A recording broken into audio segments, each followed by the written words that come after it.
Assalomu alaykum. Mana bizga ism familiyalar berilgan. Bu yerdan biza hozir nima desa bo'ladi? Ayol yoki erkakligini aniqlashimiz kerak ism familiyadan. Ana shunda biz praviy simvoldan foydalanamiz, ya'ni o'ng tomondagi oxirgi ikkita harf ajratib beradi. O'shanda agarda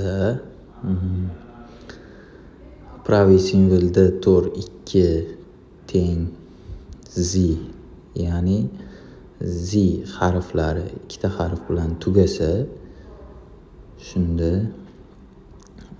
buni ayol deb yozib berishi kerak. Ayol skobka yopamiz va agarda значение ложь bo'lsa, ya'ni noto'g'ri bo'lsa, erkak deb yozib berish kerak. Ana endi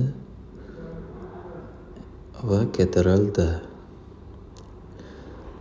Do'stlarim, shu bilan tamom. Kateralda har doim o'zining ustidagi yachekani takrorlab beradi. Rahmat.